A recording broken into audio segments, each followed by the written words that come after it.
I ask you to just share your story briefly in a nutshell, just so listeners can understand where you've come from. When I say you're a walking testimony of someone who has gone through trauma and pain and now moved into a life of hope and purpose, give us your insight around your story briefly.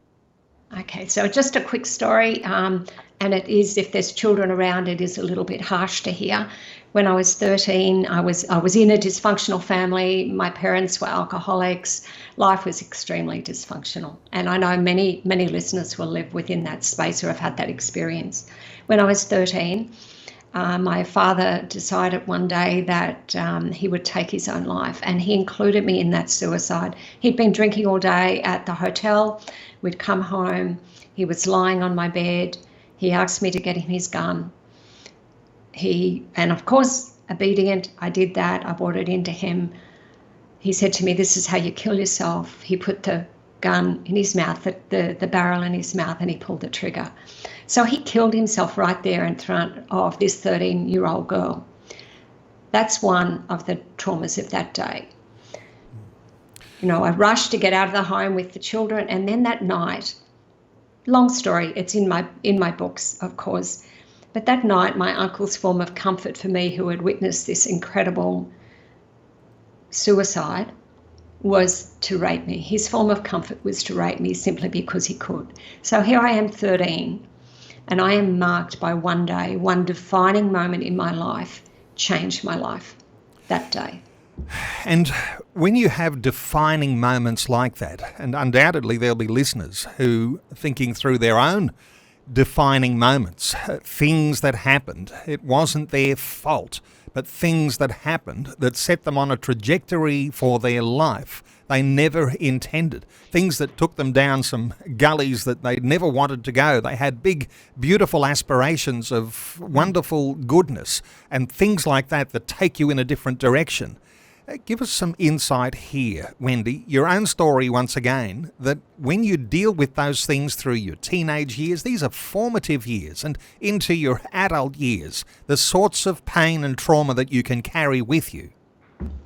Well, it just affects every part of your life. And for me, from that moment, I became an incredible control freak. I wanted to control everything. My way to survive that trauma. It's no counselling. I had no counselling. I had to give evidence at an inquest. Nothing. No one to support me. So I supported myself. And how I supported myself, I used to drink with my mum. She used to force alcohol on me in those early teenage years. My mum went on to commit suicide as well. So not only my father committed suicide, my mum committed suicide on my birthday. So for me, I started to control everything. And my life was very dysfunctional.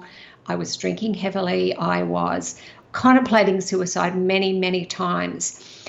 And then when I was 34, I was invited to go and hear as a preacher. And I wasn't having anything to do with that. Thank you very much. No, thank you.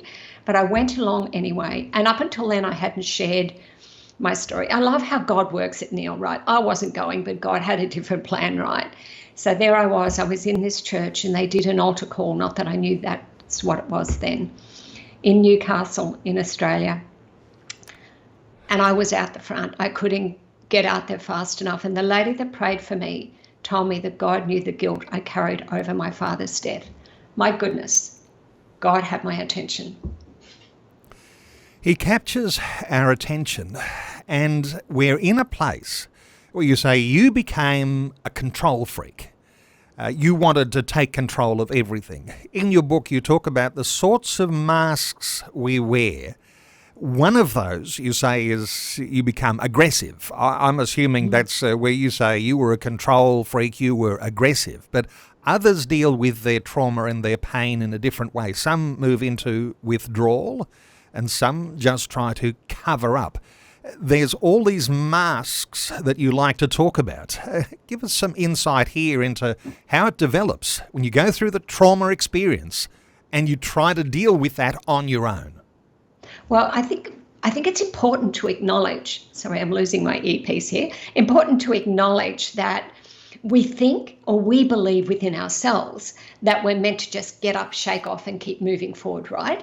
that we need to have this mask of I'm okay, it's okay, when deep inside we are not okay. So these wounds are oozing away inside of us because they've not been dealt with. So we put on a mask. My first mask was I'm okay. I'm okay, I can do this. But I was aggressive, I drank, I was angry. But then when I went out into the world, no one would have known what was happening inside of me. You mask up me for makeup, hair, I looked the part, I looked like I was okay. You go home. And then when you feel like you might be a little bit safe in that closed environment, you drop the mask, right? And that's when we yell and scream at our kids, or we take that extra drink, or we do those things that we know are not serving us well. And masks come in many different forms. I wore the mask of my job when I was in government.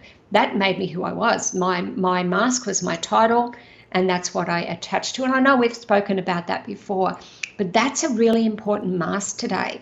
People think that if I'm such and such, that's who I am, and that's the mask I wear, Neil. And I think that's even worthy of a discussion, because it was when I lost the mask of my job, that was when I faced suicide. I had to look that in the eye and say, do I take my own life or do I leave? And I was sitting in church at that time. I was a Christian, but I hadn't given control of every part of my life to the Lord. Well, I want to invite listeners to join into our conversation. Yes, we'll be moving towards how you move through trauma and pain and into joy and purpose. I know there'll be some who are listening in going, I can't call in, I don't want to tell my story. There might be some brave enough to call in and be a part of our conversation. You can help direct where our conversation goes. You might have a question, you might have a comment, you might even have a critique for our conversation. That's okay too. 1-800-316-316.